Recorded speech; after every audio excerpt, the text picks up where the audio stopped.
টিয়কৰ ৰাজপথত দাউদাউকৈ জ্বলিল বিলাসী টাটা নেক্সন বাহন। টিয়কৰ বলমা টঙানী পুঠি নদী দলঙৰ সমীপত দাউদাউকৈ জ্বলি উঠিল এই বিলাসী বাহনখন।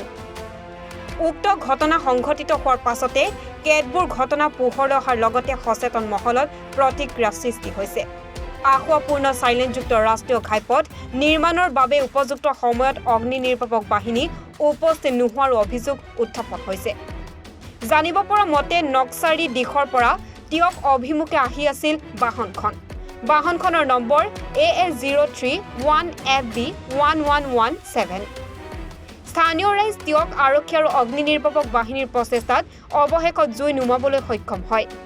বাহনখনত অহা আৰোহীৰ কোনো আঘাতপ্ৰাপ্ত হোৱা নাই যদিও কি কাৰণত বাহনখন জ্বলিল এতিয়ালৈকে কোনো কাৰণ জানিব পৰা হোৱা নাই।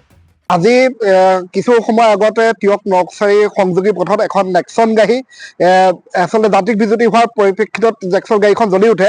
কিন্তু অতি পৰিতাপৰ বিষয় যে নেক্সন গাড়ীখন অগ্নি নিৰ্বাপন কৰিবলৈ আচলতে যিটো আমাৰ টিয়কৰ অগ্নি নিৰ্বাপন বাহিনী আছিলে তেখেতসকলে আমাৰ যিহেতু ইতিমধ্যে 4 লেন নিৰ্মাণ হৈ আছে আৰু 4 লেন নিৰ্মাণ হোৱাৰ পিছত মাত্ৰ এটা PUP আছে টিয়কত, কিন্তু PUP-টোৰ তলেদি ডাঙৰ গাড়ী নাযায়, অগ্নি নিৰ্বাপন বাহিনী নাযায় বা তেনেকুৱা ধৰণৰ গাড়ী পাৰ কৰিব নোৱাৰে। যাৰ পৰিপ্ৰেক্ষিতত অগ্নি নিৰ্বাপন গাড়ী প্ৰায় 2 কিলোমিটাৰ আগলৈ গৈ তেওঁলোকে আকৌ ছাৰ্ভিচ ৰোডেদি ঘূৰি আহিবলগীয়া এটা পৰিৱেশ সূচনা হৈছিলে। আৰু ছাৰ্ভিচ ৰোডতো সন্ধিয়া সময়ত প্ৰায় ভিৰ হৈ থাকে, হোৱা পৰিলক্ষিত হয়। গতিকে এই ঘটনাটো আজি টিয়কত প্ৰথম ঘটিছে, যাৰ পৰিপ্ৰেক্ষিতত প্ৰায় গাড়ীখনৰ আধা ঘণ্টাতকৈ অধিক সময় হয়তো যদি আমাৰ টিয়কত ক্ৰচিং থাকিলেহেঁতেন তেতিয়া হয়তো মানে আধা ঘণ্টাৰ আগত অগ্নি নিৰ্বাপন গাড়ী আহিবলৈ সক্ষম হ'লেন। গতিকে এই ক্ষেত্ৰত আমি জিলা আয়ুক্ত মহোদয়ক আমি স্থানীয় টিয়কবাসী ৰাইজে কেইবাবাৰো তেখেতক আবেদন কৰা হৈছিলে, NSIDCL কৰ্তৃপক্ষক GM-লৈ আবেদন কৰা হৈছিলে, কিন্তু আজিও তেখেতসকলে কোনো ধৰণৰ ব্যৱস্থা গ্ৰহণ নকৰিলে। যাৰ পৰিপ্ৰেক্ষিতত আজি এইটো প্ৰথম উদাহৰণ। আৰু অনাগত দিনত যদি টিয়কত এনেকুৱা ধৰণৰ ক্ৰচিং নিদিয়ে যদি ইয়াতকৈ ভয়ংকৰ পৰিৱেশৰ সূচনা হ'ব।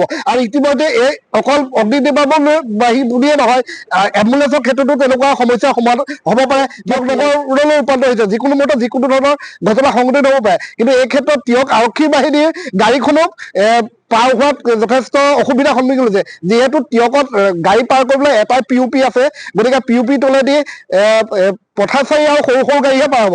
সেই ক্ষেত্ৰত কিন্তু যিসমূহ অগ্নি নিৰ্বাপন বাহিনীৰ গাড়ী হওক বা তেনেকুৱা ধৰণৰ আপতকালীন ব্যৱস্থা যিসমূহ ব্যৱস্থা, সেই ব্যৱস্থাখিনি ৰাইজে পাবলৈ কিছু সময় লাগিব, যাৰ পৰিপ্ৰেক্ষিতত আৰু ঘটনাটো ভয়ংকৰ হোৱাৰ সম্ভাৱনা থাকে। গতিকে আমি জিলা আয়ুক্ত মহোদয়ক এতিয়াও আহ্বান জনাইছো, অতি শীঘ্ৰে আপুনি এটা ছাৰ্ভে কৰক। যিহেতু NSIDCL কৰ্তৃপক্ষ তেওঁলোক ইয়াৰ নহয়, তেখেতসকল বাহিৰৰ মানুহ, গতিকে তেওঁলোকে এই কথাটো অনুধাৱন কৰিব নোৱাৰে। গতিকে আপোনালোকে আহক, নিজে গোটেই ঘটনাটো পৰ্যবেক্ষণ কৰি পেলাই এটা ইয়াৰ সুব্যৱস্থা কৰিব বুলি আমি আশা ৰাখিছো।